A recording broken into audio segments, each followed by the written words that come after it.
Toughness is found at the intersection of mental, physical, and spiritual toughness. It's the things that you say to yourself. It's the routines that you have, right? Because it's just like that, just like the military, there's no winging it. There's no half measures. It's a full commitment. If I can be just this little bit of percentage more focused, more engaged, more resilient when I have a mistake, then that's going to likely give me the edge. You need to be consistent with your approach in how you deal with the stresses and challenges in your personal life, just the same as you would in your professional life. And what I see often in business is kind of like, hey, this worked for me in the past.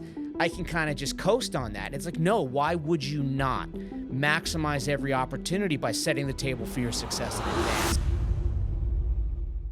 So you've been traveling a lot and speaking a lot, doing a lot of leadership and conversations. Your book is still, I still see people celebrating the book. And give everybody just a little background of not Steve, my buddy, but Steve Drum, the speaker, the badass that's out there helping people.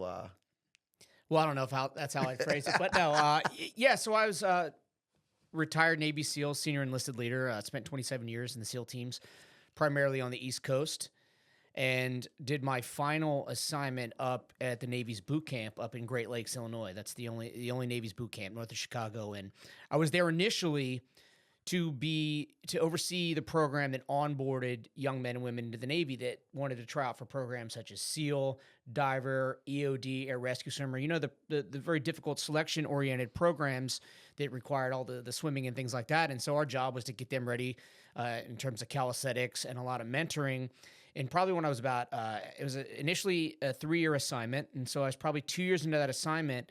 And the story goes, myself, a clinical psychologist, and a chaplain locked in the room and said, hey, we need you to figure out how to get our sailors tougher. And so we created a program, right? Basically a program where toughness is found at the intersection of mental, physical, and spiritual toughness. And so we created this program.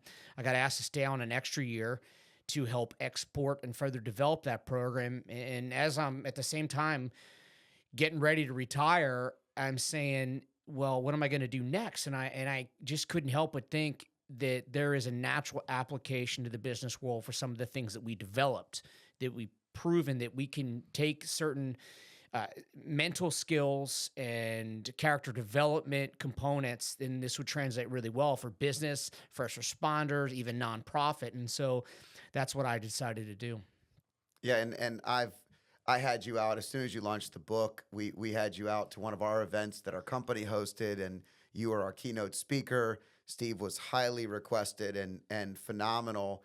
And the best part is you're just a normal guy who's helping people every day, but you have high performance experience, and you've learned how to not only take that high performance experience, but and share it, but also how to leverage some of the things that helped you cope and the things you've learned on how to do it better.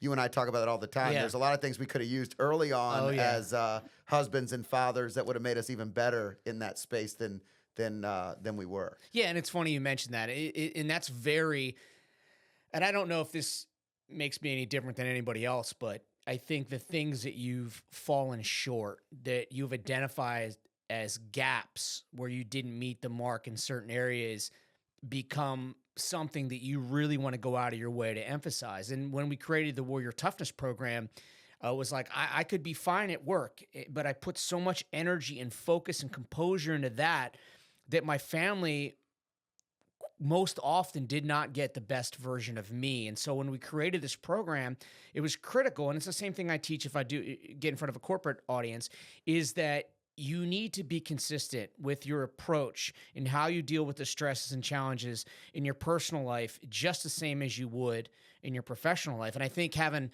a career in special operations, specifically in the military, if you've spent a long career in U.S. military special operations, it means that you've spent a lot of time training other people, as it were for me, other SEAL platoons, SEAL troops, but also Army units, foreign partner special operations units. And so you really learn how to kind of communicate across different cultures. And I think a lot of people will say, okay, you're going to come in and you're going to tell a story about combat or high risk training. Like, what is that going to have to do with me and my cubicle? And the reality is that when in my primary audience are usually those that have to deal with a lot of stress on the job and deal with performance under pressure, whether that's sales or leadership capacity. And the reality is your brain often is not discerning that difference between that actual danger, right? Life or death. And hey, this is critical that I show up in this very important moment as a professional. And so the stress that we feel is often very similar. And so I try to really make that connection so the audience can relate. Yeah, it's super interesting. Taking us back to our conversations that we would have around the fire pits, we got together like a year later after COVID had died down, and we all sat at my house and had the bourbon tasting. It was quite a tasting that we did. Oh, I could never repeat that again. That was too much. I think it was a great time.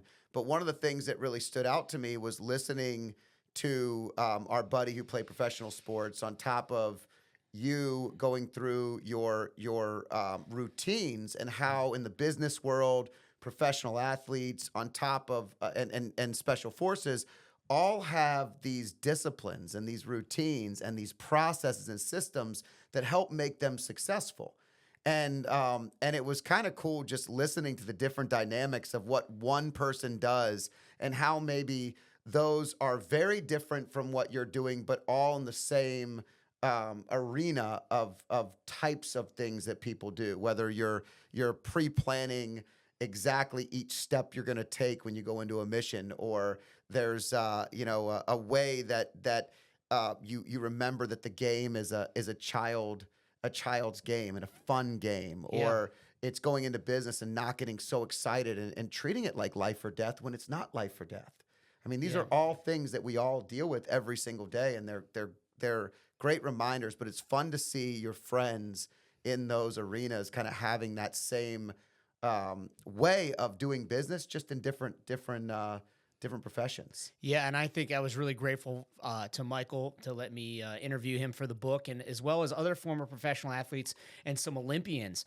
And I think that's one of the things that we used when we created Warrior Toughness was we tapped into what a lot of professional athletes use in terms of their mindset and the mental skills that they develop to really be able to perform in the clutch, right? It's the things that you say to yourself. It's the routines that you have, right? Because it's just like that, just like the military, there's no winging it. There's no half measures. It's a full commitment. And you're like, when you get up to the professional, athletes and in a respective position, it's equal size, speed, strength, talent, but it's like a commitment to the tiny things, a commitment to being, if I can be just this little bit of percentage more focused, more engaged, more resilient when I have a mistake, then that's going to likely give me the edge. And I think that absolutely applies to business as well. And I think what I see often in business is kind of like, hey, this worked for me in the past. I can kind of just coast on that. And it's like, no, why would you not maximize every opportunity by setting the table for your success in advance? And that's one of the greatest things that professional athletics can teach us. Yeah, it's interesting because growing up, I would have just said I would work harder or play harder or push more.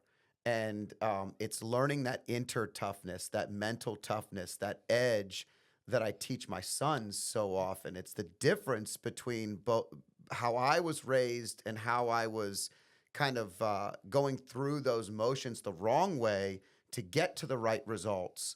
And now, my son Braden and I are driving up to a training, and we pick a book, and it's Inner Excellence by Jim Murphy, and it's all about the internal game and mindset, and how you build off of failure. And watching my boys develop that strength that took me years or decades to focus on is very rewarding, because that's the same reason you wanted to teach this in the military. If you could teach these young men and women from the beginning how to prepare and how to find that internal mental edge, it's such a big win compared to what we had to go through to get there. No, and I know you and Adrian have done that really well, because your boys, like everybody's, you have two brothers, and they couldn't be more different in terms of their personalities, but they both are very thoughtful and methodical kids, and so that's a big win. That's something to celebrate. And you know, I look at my own son, and he has a level of drive and commitment that is not at all in the direction that I went as somebody in the military, but he is just his mind, the way he thinks about entrepreneurial pursuits. And so I really like where he is. And then, you know, it'll be interesting to see. I got a 15-year-old daughter, and, you know, her brain works in a completely different way, but it's exciting to see what hopefully with some, you know, you often don't think that what you're saying has an impact, right? But it often does as a parent, for those younger parents out there who think your kids are just staring off into space. And largely, in many cases, they're taking on a lot more than you think they are. So don't give up, right? Yeah, well, I think it's cool because we know each other's kids really well. I had the pleasure, that's how we became friends. Yeah. Is I got to be the coach of Jack's soccer team when he was like 4 or 5, your son, and our sons became buddies, and you know, we all grew up hanging out together while the kids were growing up, and so you get to watch these children become young men and women, and it really is amazing to watch them. I'm getting ready to travel, and I'm going to have lunch or dinner or something with Jack, and we can talk entrepreneurism. And he's super excited about it. And I'm pumped too. Like, yeah. I'm as pumped as he is, if not more, because the ability to watch them grow up and then to help to be a part of their life, no different than when Carson tore his ACL or anything, I would call you and I'd be like, hey, if you want to give him a little extra he needs all the help he can get to get through it, because life has been a lot easier for him without these major injuries. When your first injury is something like that, you know, having the village, having the friends that you can lean on for that type of stuff, whether it's good stuff, tough stuff, whatever, has been a great advantage of both of ours. Yeah, absolutely. And yeah, I'll have to make sure, right? I know it's funny you mentioned that. I start thinking about, you know, your identity, right? And I'm going down a rabbit hole. Let's do it. It's like, you know, you see that a lot. And I find myself always, because one of the things that I do in addition to speaking is I'll do coaching. So obviously I mentor people. They're like, hey, my son or so-and-so wants to come into the military, wants to be a SEAL, and I'll have these conversations. And I feel like it's an obligation to me, and I'm very happy to do it, but I'll also spend a lot of time talking to high school athletes or performers. Maybe they're musicians or whatever. And a lot of the really difficult navigation happens when that kid is injured and all of their identity is wrapped up in that pursuit. And it's like, well, what, like getting them to kind of be able to pivot and realize that the value that they have beyond just the sport is still, no matter, even if you're a professional athlete at one day, that's going to end, and you got to be more than just what you do. Right. And it's the same thing with in veterans like me, we struggle with that too. When everything is wrapped up into what you do, it becomes your identity, and you got to really be able to kind of detach from that a little bit and say, well, who am I really, right? What am I really about? This is all things that I was great, and this is things that I learned, but who am I really, and how do I continue to move forward when I face those type of setbacks, right? So yeah, it's very correlated in the business world too, because so many people, I do a lot in mergers and acquisitions, and people sell their businesses. And when someone sells their business, you watch them go through this challenge where their entire livelihood in life is sold, and it's like they lost a child. yeah. And they don't know how to deal with it. It's one of the main reasons I wrote my book, was because if your impact is your career, if your impact is tied to your career and only your career and what you do every day, then there's going to be a major emptiness in your life. You've got to have something beyond that. And whether you're a veteran leaving the military and starting from scratch, I knew research was showing that veterans have 2 jobs within the first 18 months, because it's very difficult to find that next niche, because you've been doing the same thing for 18 to 20 years on average, or 20 to 30 years sometimes. And it's no different in anything. So to go back to the kids, if they can learn that lesson at 18, 19 years old, and they can build something beyond that, and they can take the tools that they've been given up to that point, the blessings, the experience, the teamwork, and then elevate that into the next arena, whatever that arena is. If it's to get better, to heal up, whatever, they know that their impact, that what they do is not just tied to that one thing. Yeah, and I think it's a matter of, like, you know, I think sometimes as parents we get kind of frustrated when we see them making a choice that we know probably is not the best, but there's value Sometimes, and obviously, we want our children to avoid the catastrophic decisions, the life changing in a negative way. But so many times, there's so much value, right? As we try to bulldoze all the obstacles out of our kids' way, there's value in them making a mistake and figuring it out, right? There has to be those reps and sets with the struggle, or they're never really gonna kind of develop that hardness that propels them forward. And I think to your earlier thing, it's like you sell your business and maybe you've become uber successful and you're like, well, what now? And then you realize you're getting out of the military and you have these very successful people who are so eager to help you, and you're like, well, why would they do that for me? What's in it for them? And you realize, well, that's their purpose. Like that fulfills them to be able to help you, right? Maybe they never served their country, but they're like, if I can help some veterans do that. And so I think that's the number. Like, you see the people that have figured that out, the super successful people that have found that purpose at the twilight of their career are the people that are like, all right, well, what's greater than myself? What can I do for others? And I think that's kind of how we should all be thinking at some point. Well, our kids play competitive sports, and they learned the value of teamwork, and they learned that they have a role on the team. And sometimes they're the man or the woman on the team. They're the person. Other times they took a secondary role. Sometimes they sat the bench and had to come in. Like there's different things you learn from that. And if you take that same concept into life, there are times in your life where you're the lead character. There are times where you are sitting the sideline and waiting to have your chance to make your impact. But you can always be doing the other things. You can always be celebrating someone's successes. You can always be the couple during Carson's state championship run where they didn't win the state. So I guess it wasn't a state championship. It was a run, but it wasn't a successful run. This kid sacrificed everything this is my oldest son. He sacrificed everything the entire season. Like, he wasn't going out. He wasn't doing anything. It was like, I'm just focused. And, there were a couple games towards the end where the bench was awful. And I'm a team guy. I'm a culture guy. I'm a building a culture business kind of person. Sitting and watching the bench sit on their asses and not cheer in the most elevated games, the most elevated moments, is draining to the team and the players that are out there on the field.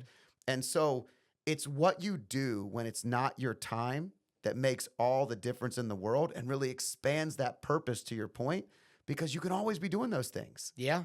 Well, I think I'll tell you who explained that. Speaking of Michael Gadire, he explained that the best. He said, two-time MLB All-Star, very prolific, successful career. And he said, at a certain point, you age out of the most brilliant, right, the best stats on the team.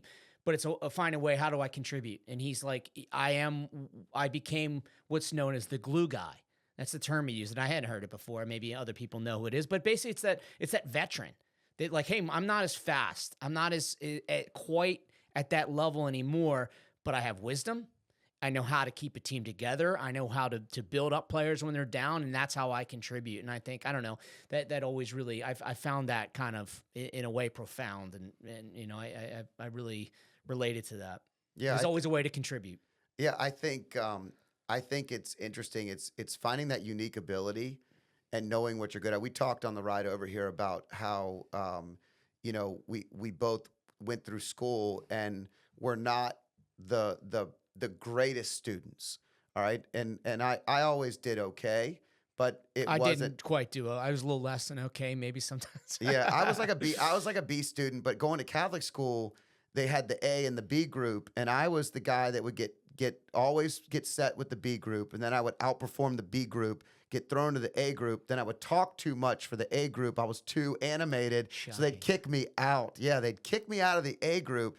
So you don't know where you fit in, but you didn't really feel like you had found what you're great at. And sports were the things that you felt great at. And then you would get humbled in sports. And you start to realize that, there's got to be something else. As I look back on part of that conversation of finding it out, it's finding your unique ability. What is it that you do better than anybody that you know, or something that you can really make an impact with, and then lean into it and develop it and grow it. And, once I found that in business or life in general, such a major change in success across all parts of life, not just in the business side. And I don't think we know that when we're young, and it's super hard. But it's also helpful to help our children kind of find those things, pointing those things out, so it's not just the one thing they're doing well at the time, because that can go away. And if school's not really coming to them, there's other things, so it's okay too. Yeah. I mean, so I was not great academically, but at least I also sucked at soccer too. But, I was a mediocre soccer player at best. But, you did become a Navy SEAL and serve the country in the highest level. So I think you made up for it. Yeah, I think it's a matter, I had nobody to push me. As a parent, maybe I overcompensated a little bit when it came to my kids' sports, and then of course I backed off. But I think it's we only back off when we have to back off. Yeah, it's because we realized that if we keep pushing at the level, dads want you to be better than them. Yeah, which is a great trait. It's just turned up too loud. That can be a little challenging. Yeah, and I think you and I are probably looking at that from two totally different perspectives. I think your father pushed you really hard, I think in sports, right? And then my dad, I don't think ever showed up to any soccer games. And it doesn't mean, that's not saying anything bad. It just wasn't his kind of thing, right? It wasn't something he really related to. So I didn't have anybody be like, you know what? Maybe you need to practice a little more. Maybe you need to not eat that, right? So, but I don't know. Maybe all parents were like that back in the 80s, but I think the 80s and 90s, they kind of were hands off and hands on. So I think there's a whole generation. I did a podcast a couple weeks ago, and we had a conversation about the 90s and how, like, if we made decent grades in high school, I felt like our parents just let us go. Like it was like if you made good grades and you didn't get in trouble, you were just free, and you had a time that you had to be home. And you did, and I think parenting was a little bit different back then. It was really the first time that parents were dual income. They were both going to work. It was a transformation in society that everybody was doing everybody was doing the best thing that they could do. My mom listens to every episode, so I want to make sure I say everybody was doing the best job that they could do. Yeah, and I'm grateful for it. But there are things we tried to do differently or better. And there were times where that became a little louder than it needed to be, and maybe we dialed it back. Yeah, I think it's tough to look at it. And I had a different, I think, when it came to academics, I think it was like my parents just kind of like, oh, this kid's hopeless. They gave up. It's kind of, not give up, but they're kind of like, and for me, it was like, I cannot engage with something I'm not interested in, and I just was not interested in school at all, right? And so I just was like, it was, my mind constantly wandered. ADHD, everybody says they have it. I really did have it, right? And I had this thing with numbers, almost like dyslexia with numbers, and I really struggled with math, and it became an issue for me when I wanted to be a SEAL, and they're like, yeah, you don't actually qualify because your math scores really suck. And then I had to I thought I was going to SEAL training. I believe the recruiter. And not only am I dumb because I'm bad at math, I'm dumb because I believe the Navy recruiter when he told me, oh, they'll waiver those few points. And so I show up at boot camp, and they're like, yeah, you're not. I spent 2 years working on submarines in Connecticut because I couldn't qualify for SEAL training, and I had to retake the ASVAB, which is like the military, ACT or SAT. So I had to redo that. But, and again, life sometimes works out in your favor, because I think had I gone to Buds at 18, SEAL training, I may have not been successful. I think I needed just a little bit more preparation and seasoning, and I got that with those 2 years that I spent working on those submarines in Connecticut. So, yeah. Well, your perseverance paid off. And if it makes you feel any better, I also was going to go into the PFC law program with the Marines.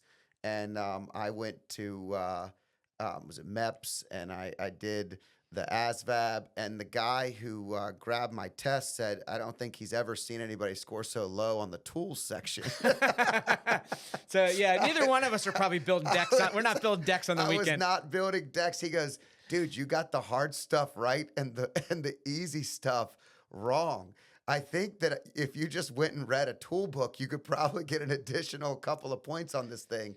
And I remember cracking up, and I'm like, yeah, I always stayed out of the garage, man. I didn't want to be involved in that in any way. I love working on old cars and stuff like that. I'm not great at it. Like I can't do an engine by myself, but I can do little things here and there. But I enjoy it. I just, I'm always like, hey, I'm getting a little over my skis. I better just leave this part to the professionals when it comes to rebuilding this. But I love it. I do like turning wrenches. I'd be the glue guy. To bring it full circle, I'd be the glue guy in that garage. So I'd just be there to pump everybody up, make sure anyone that needed a drink, I could grab it for them, maybe whip up some lunch. I'm fine with that too, but I have no interest in your Sunday gravy.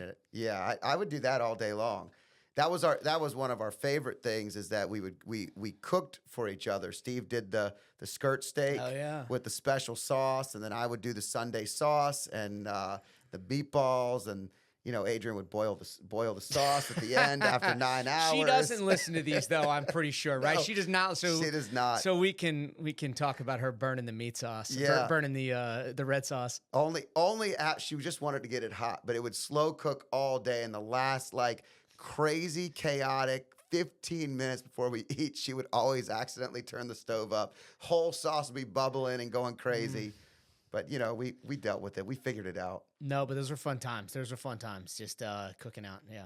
Yeah, we had a lot of fun. It's fun watching the kids grow up. It's fun having the conversations like we have, and then we've had the pleasure of being at events where whether it was a Raymond James event that you were speaking at and I was speaking at, and we've gotten to do some things professionally in our careers that have intersected, and that makes it kind of fun.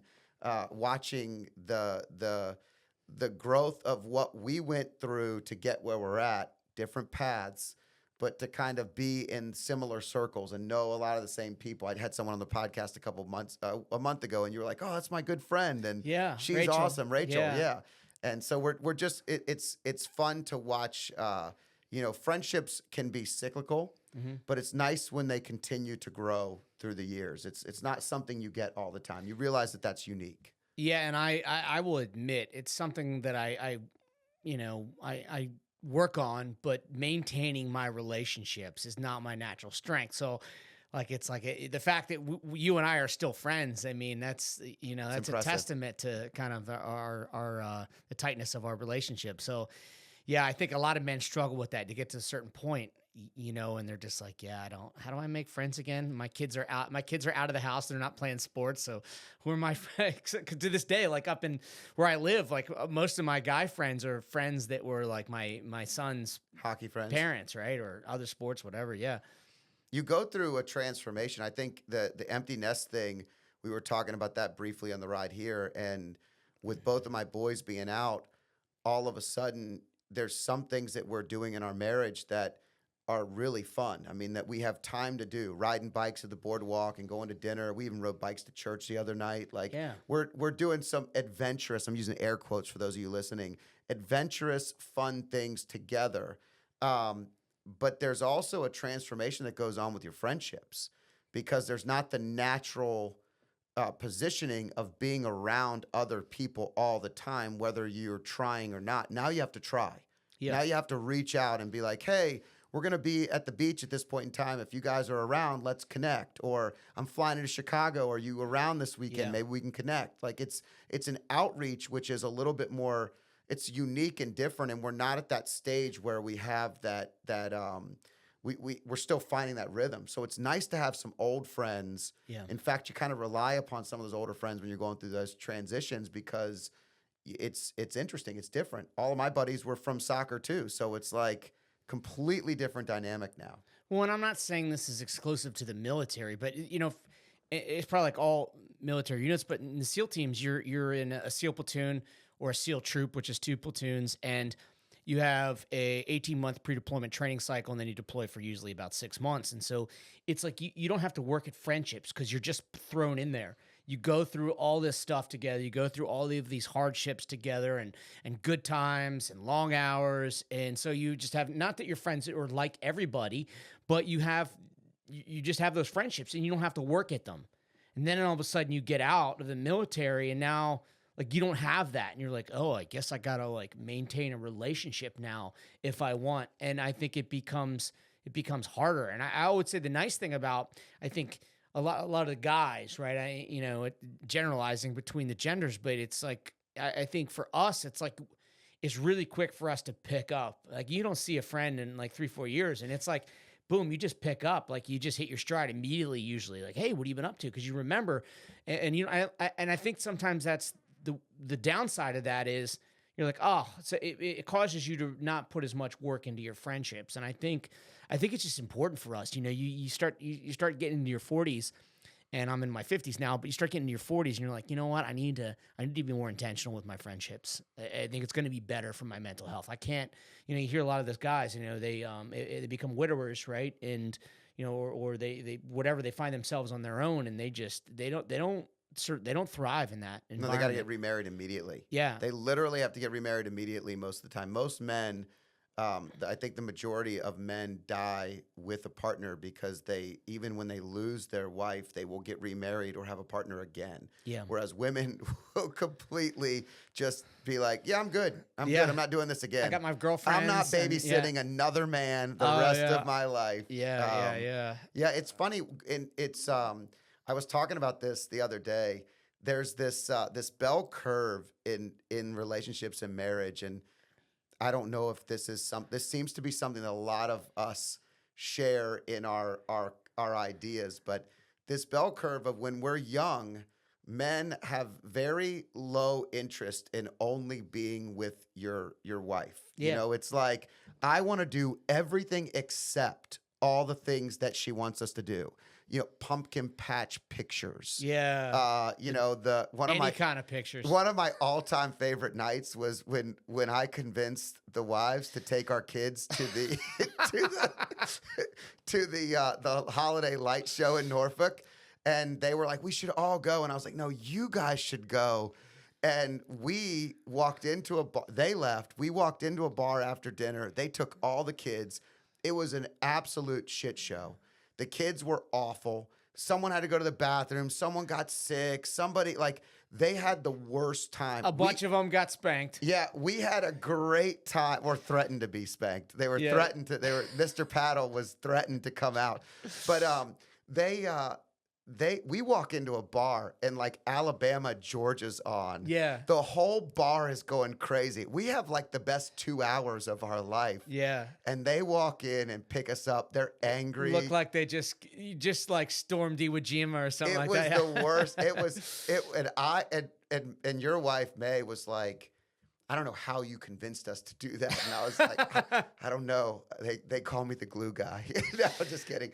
But the joke or the point is that in the beginning, they're begging for us to do all the things that they know we should be doing. You know, we should be more present. The things we miss that we didn't do as much. Now, the things I will do with my little brother and his 2 little girls under the age of 2. Yeah. Like I'm a grandparent. I walk around Halloween as many houses as they want to go to. I don't care. As an adult, I was like, we're going to do 12 houses and then we're done. What are they going to know? They're not going to know the difference. Like, I was not going to do a bunch of unneeded, dumb stuff. But here's the point I'm getting at. Men act like they don't need that stuff. And the bell curve goes up. And at the top is when it flips. And now you need your wife more. She's tired of your shit. She's done. She's already like, she's independent. She's fine. She's doing other stuff. She's like, why are you so needy? What do you know, the whole relationship flips. And now we need them more in the latter part of our lives. Mm-hmm. They need us less. And so when you start looking, it's obviously in love, in marriage, connection is crucial. You find ways around this, and it's not like you're both fighting at both times. You're just naturally more interested in certain things when you're certain ages. And it's just so interesting how we spend so much time fighting some of the natural tendencies, only to find out that the very things we were fighting now we want more of. And it's so unique how it kind of works out. I don't know if you I think all my friends see it that same way. You said Halloween, and I'm like, man, I'm ready to adopt some kids. I want to go trick or treating. I'm like, it's so fun. And I'm not promised any grandkids, right? But I sure hope I have that experience. That's like, you get in your 50s and you're like, okay, besides retirement, what do I have to look forward to? And to me, it's grandkids. I'm like, I hope I have that. I mean, that'll be in because it's just kind of a do-over. You're like, I was so, because, in the military, I missed a lot. And it wasn't, I still think I timed it pretty well. At the end of the day, I was able to be at a point in my career where my kids were in high school and I was there for all of their stuff. And so I'm very grateful for that. And I think a lot of people didn't have that. So I'm very grateful for that. However, doesn't mean that I was completely present when I was there and you get that grandparent do-over, but hopefully that awaits me. But I'm still, it's not like I've disengaged from the kids that I have now, right? I still got a daughter in high school and I'm doing I'm much more intentional than I was when they were little. So trying to reclaim that time a little bit. Well, you get better with both your kids. You get better with each kid as well. I mean, there are right. things I did with Braden that I did not do with Carson. There are things I did with Carson that I never did with Braden. I mean, I remember something as simple as Carson, I never would have put on a co-ed team. But by the time I got to Braden, I was like, oh, just play with our friends' kids. And it's girls and boys. Yeah. And it's like, it's not that big of a deal. Yeah. But for Carson, I would be like, you need to play with the best and only the best. And here's how we're going to do it. And I think we have this vision and we're kind of surviving. We're doing the best that we can at the time. And we're also young. Yeah. So, it's not like we were young parents. We were not older parents. A lot of parents today have a decade on when we started. So right. You think about starting at 25 versus starting at 35 to 40, which a lot of parents are starting today at. It's completely different. You've lived a pretty decent life to that point. You've learned your strengths and your weaknesses. We were kind of learning them as parents. Yeah. And so to some extent, I think that's a unique perspective. But I will tell you, my brother having the two babies, my sister having a grandchild, we're Halloween, man. I brought my buddy Josh out with me, and Josh doesn't have any kids, and he and I think my dad was with us, my brother, like we went out for Halloween for like an hour. I had Sophia, my niece, who's 2, on my shoulders. We're running up, and she's dunking she's dunking her candy into her dad's basket that he's carrying, and Aiden, my sister's grandson, who we all love having around, is just an absolute blast. Everything about it was fun. Yeah. And so I'm able to be present now. Mm-hmm. And I don't know that back then, you're rushing home from work, you're barely making it, whether maybe you've been for 4 months out and now you're coming back and you're supposed to go from war to peace. Yeah. And for me, every day was a struggle, just trying to build a business and make sure we had enough. And then you'd come home and have to just be fully present. It's very difficult to do. It's not easy. But again, I think, we did our family picture. One last point, and I'll tie it up. But we just did our family picture, and we were going to take a picture. It's hard to get all 4 of us together for our Christmas card that we do every year. And having all 4 of us together is like impossible right now. And so when we are together, the boys don't want to take a picture, and mom picks like the worst times to take the picture. So then everybody's in like a bad mood, and I'm trying to support it, but it also is an awful idea. So like, it's one of those things where they're making great points, but she's right because she's the mom. And if she wants the picture, we're just going to get the damn picture. And it's chaos erupts. She takes the picture. They don't look good. They're not good. But we're trying to take this picture. And I just looked at her. I said, Adrian, we have so many other pictures. Pick an imperfect picture. Let's put it up. We're imperfect. We're an imperfect family. Yeah. It's an imperfect picture. It doesn't matter. Like, people and are those going to look the at things this, people appreciate, and they're going to be fine. So it's Braden in his uniform. It's Carson, in street clothes. It's mom and I, like on a soccer field. We are not wearing our best clothes. Yeah. And but the point is, parenting, fatherhood, motherhood, you're just doing the best that you can, and it's imperfect. And everybody's doing the best they can. And most of us would do something slightly different if we had the chance. But that's what makes grandparents great. You do have a chance to be the great grandparent, or the great uncle or aunt or whatever. Well, it made me think of if I asked you my favorite picture of you and I, The two of us. Does it ring a bell? Which one is it? Remind me. All right, so Disney World. Oh, yeah. Yes, it was awful. Yeah. Disney was awful, but we found a bar in Hollywood Studios, and it was the Not happiest. a bar, a cart. A cart, but we were the Yeah. happiest we were that entire trip. Yeah, so it's like That is my favorite picture Yeah, of my us. son was a shit show. He was just All of our kids were. Yeah, It wasn't they just were- your son. Yeah, they were, and we finally were. It was like you know, in one of those cartoons where the two guys are crawling along in their ragged clothes in the desert, and they see an oasis in the distance, right? And that oasis was this drink cart. I don't know what was it, Hollywood Studios. It or was something? Hollywood Studios. We just finished watching the like the action thing, Indiana Jones or something, and we came out, and it was actually a highlight for us. That was kind of a decent part. Yeah. We're not Disney people. No. We're just not Disney people. I like the movies. Yeah. I like the songs. I don't like waiting in line. You just came back literally from a mission. Yeah. You were gone for 4 months, and we're waiting in line behind people that happen to have a disability of eating too many turkey legs in a wheelchair. Yeah. And 30 of their family members are jumping in front of us, and we're waiting 3 hours in a line to ride one ride. Was not very happy about that at all. And I think we both got to Hollywood Studios. There's not a bar, and now I think there is now. By the way, there is. Yeah. There was no drinks. We were like, man, this is not a vacation. No. And then we saw that Oasis, and I think we both got like a double bourbon. Yeah, or rum, something. I don't Yeah, remember. Something stiff. It was stiff, and everything got better. Everything got better. It got a little better at that moment. That was the time we went to that one dinner where we dropped the kids off at the babysitters, and New Year's Eve, I think. was it New Year's Eve? Yeah. It was New Year's Eve. Yeah. It was fun. The kids all were angry at us. They tried to escape the babysitters thing. They had a blast together. Yeah. But we had a great time. That is my favorite picture. What I was thinking about was when we went to Louisville. So because one of my favorite pictures was I don't know if I have that picture. when we all got there and we went to that Mexican restaurant, that first place we went to, and we all got a drink. And my wife had, for my 40th birthday, had done the unthinkable.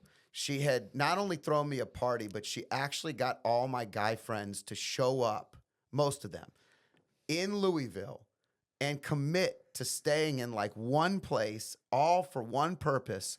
And we had like 8 to 10 guys all show up. Now, she didn't tell us that she got an Airbnb and there were only like 4 bedrooms. So we were just going to have to figure it out. Unlike girls, we were not looking forward to snuggling up in double beds, but we figured it out thanks to Errol, who took the outside bedroom in the humid air.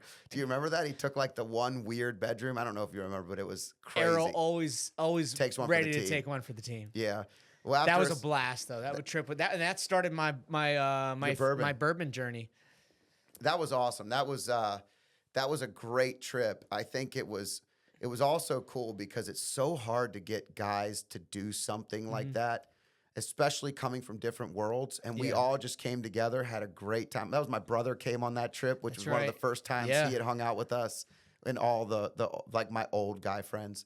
So that was another good trip. It also included alcohol. So I don't know if there's a common theme here, but we did not overly indulge because you can't when you go to Louisville. They give you these tiny little shots. No, but I think of note was like the night that we got there was like it was like an incredible storm and flooded out like all the big ones. Like we're supposed to like Adrian had it all set up. We're gonna go to Makers.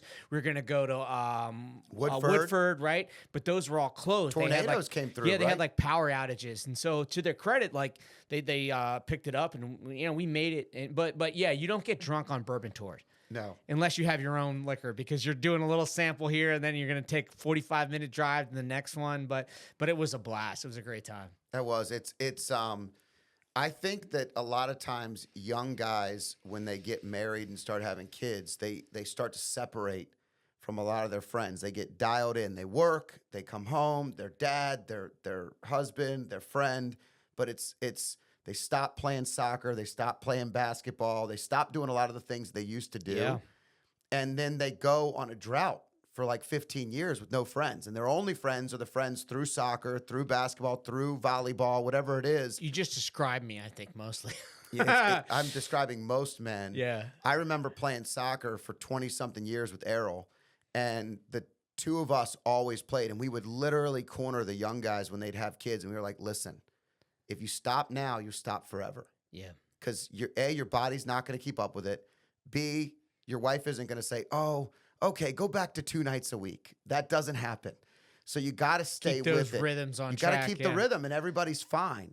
And if you keep the rhythm, but you remember that you're getting to do something unique and different. So you do have to at least have some level of humility when you come back, or maybe you're helping out in other ways. Like there has to be something that you're giving. Yeah.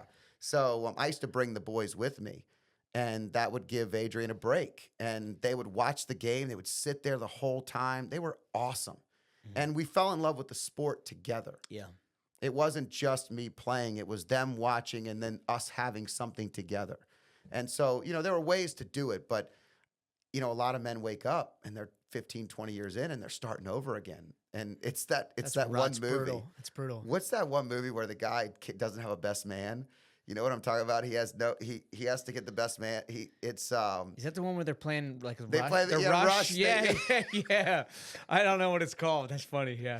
He's awkwardly weird, and he finds like the one big kid guy who doesn't. We'll put that in the show notes just so you can watch that movie if you haven't seen it. But it's Paul Rudd, isn't it? Paul Rudd and the other dude from I don't know. The guy from that other movie I really like with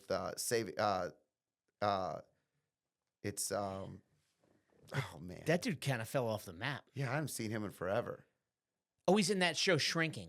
Oh, yeah, he's actually out. So we have seen him, and that is a really good show. Yeah, yeah. I guess we haven't seen him in movies, so maybe that's what it was. Anyway, it's normal for guys to do that, though. It's normal for guys to kind of go through that cycle, but it's all the more important we have a pretty wide listener base. We have majority male to female, but not by much.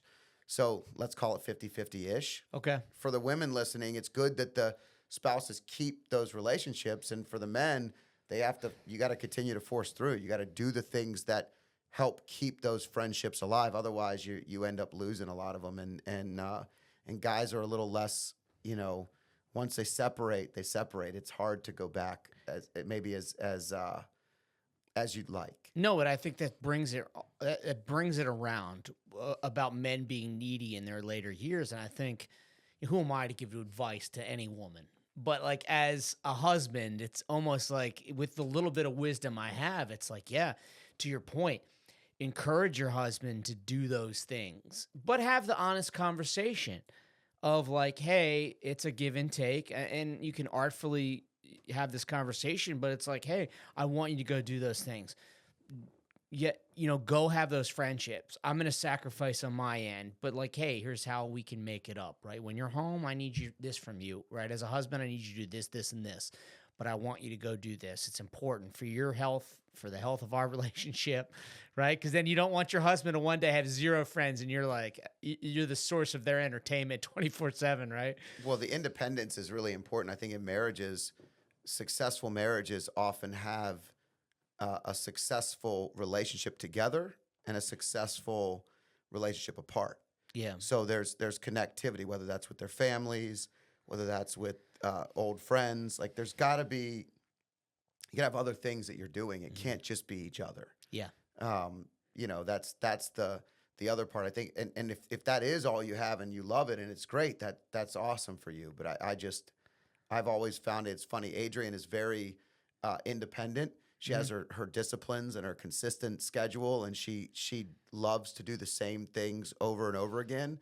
And I kind of come in and disrupt all that, but she's very flexible with that as we get older. That's a really good thing. Well, she's very introverted, right? Whereas you're 100% full throttle the opposite direction, right? And so it's like she needs her time to like introverts, right? They need their time to recharge. Yeah. Whereas you're like, I need more to like that. I need more of social interaction to keep my energy stores up, right? Yeah, I'm the guy that's going. We're riding bikes, and I'm like talking to random people as we're going. I saw Vishla which is our dog, I saw a 5-month-old Vizsla on the side yesterday. I'm walking, listening to a book on the boardwalk, and I'm taking a lot. Weather was gorgeous, and I'm walking, a couple miles on a walk, and I see this guy, military guy, who's got this super cool puppy who looks like my dog Leo when he was young. Yeah. And I just stop. I'm like, how old's the Vizsla? He's like, yeah, it's a Vizsla. He's 5 months old. We got Leo at like 3 months or something. And so we're talking. He's like, man, this dog tears up everything the minute I walk out. We're boys at the end of this conversation. So that is definitely me. Adrian would have kept walking, looked at the dog, maybe taken a picture for the boys and sent it to him. And then that would have been the extent of it. So I think you're right. But that introversion, extroversion benefit is also the combination that helps us have balance. Yeah, absolutely. She helps me stay home sometimes and just relax and recharge, which is needed for all of us, even the extroverts that don't think they need it. Yeah. And I push her out of her comfort zone and she has a blast. Yeah. So, every vacation we ever go on, I have to convince her it's a great idea. I know. Yeah. It's annoying. It is. And then we get there and she's like, you know exactly what I needed. This is it. And you're like, what is this? We always know this. We're going to get her out to Chicago one of these days. We came out once, right? Yeah. She came once, right? Yeah. It's been a little bit. But it was quick. I don't know if she did. I came to Courtney's soccer game. Okay. And stayed at the house. I think Adrian stayed once. Okay. All right. But it has been like, what, a decade now? Yeah. I've lived there. Going on 11 years. Unreal. That's unreal. So Steve, what are you looking forward to career-wise? Like what do you have, just so our listeners, because it's fun, they've gotten to know us and you, but what are some of the things you have coming up? Like what are you working on, and how can people find you and all that cool stuff if they want to follow your mission and your experiences? Yeah, I guess you should have asked me that question before I was too venti, bourbons deep. No, you haven't had that much, man. No. It's been a tiny little amount. I'm still sipping on mine. I'm on my second. Well, but I put ice in mine, which you usually shame me for. So no, I would never, Scott. I would never. Just like the nuns did in Catholic school to you. Yeah. We were talking about that earlier. The joy of going to Catholic school when you're not a good fit, right? No, I love what I do, and I'm very blessed to be able to go out there and engage people and meet. Working across a broad swath of different industries in terms of, again, my sweet spot. I end up talking to a lot of salespeople, a lot of leadership groups that are, and most people, if you're leading, you're probably under a fair amount of pressure and stress. And so I love engaging with those people. I love, and the more, and the best times I have is when I get to go in early with a group. I get to learn about them. I get to sit with them, maybe have a meal with them the night before, do some activities. And then maybe on the back end, I get to do that. And those are always, selfishly, those are a real blast for me. And so I think I'm going to continue to do that. And again, I'm always careful what I wish for, right? I don't want to be too busy when I still have a daughter and home. And so I protect my schedule to a degree, but I love what I do, and so I don't have anything groundbreaking to say other than I'm looking forward to doing that more for the next few years.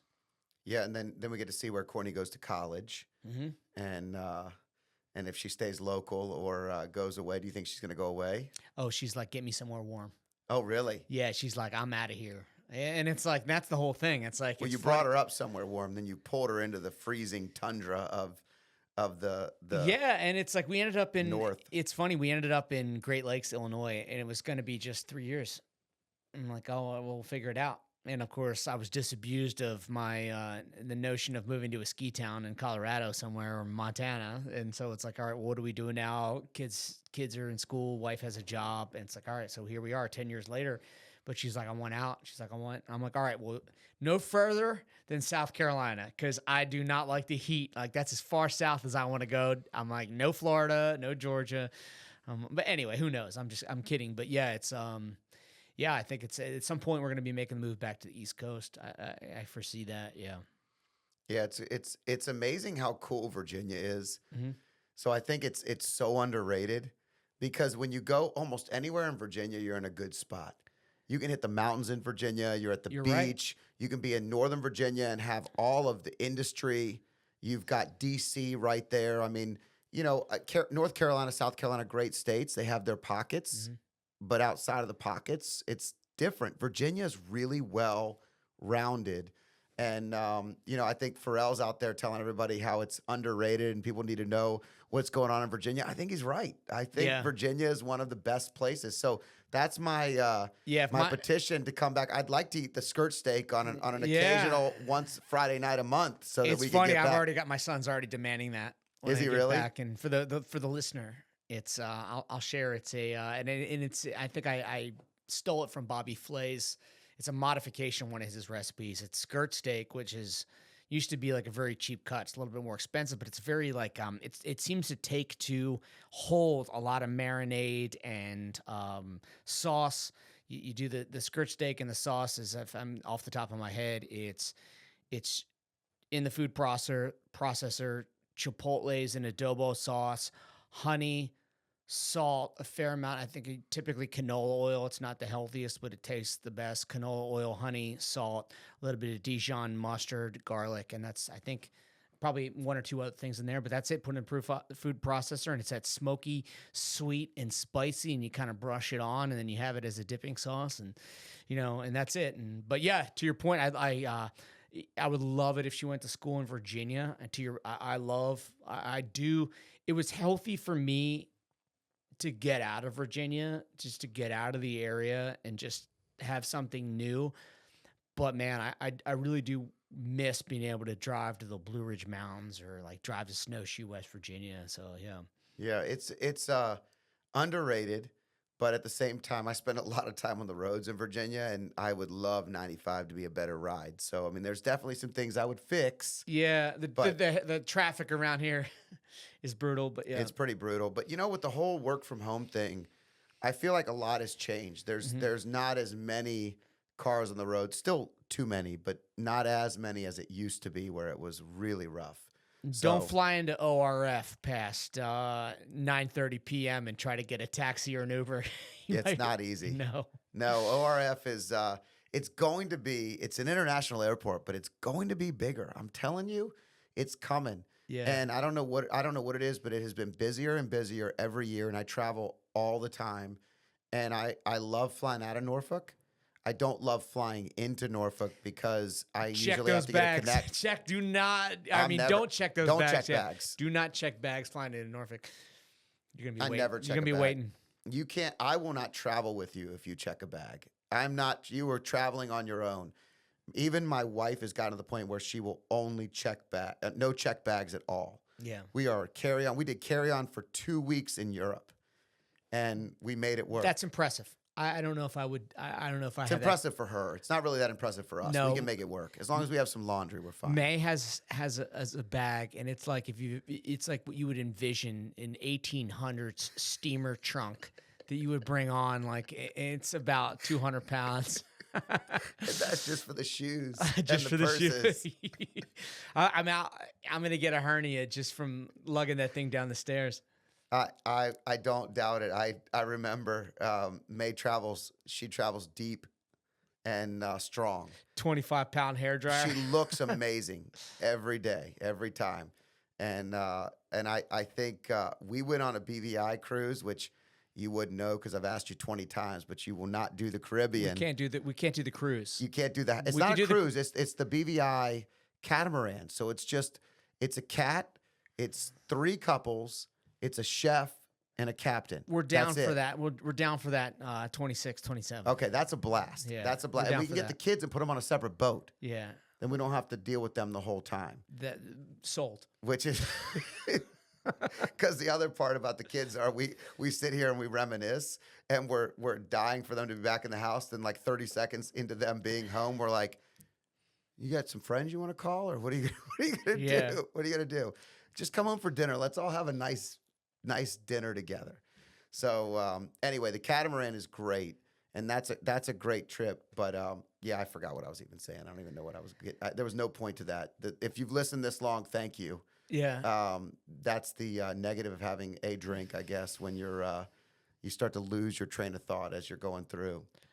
No, but it's nice. I think it's and I don't know. It's one of these things where you and I had this discussion, and I was on Rob O'Neill's podcast back a couple months ago, and it's like we were good friends from the longest time, and it's one of those things where I don't know. Sometimes it's just about us, about having a conversation, and I hope the audience, the listeners, appreciate it.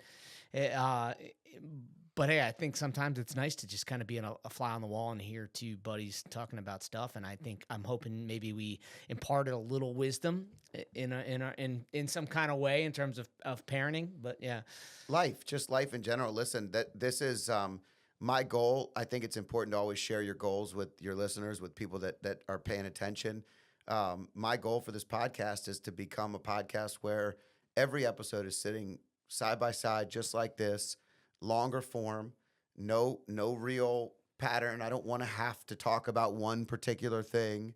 I like the ability. I think the thing is, connection comes from truly building a relationship and caring about what the other person's saying and leaning into what's on their mind and building and finding things from there. And where the conversation goes is the fun part.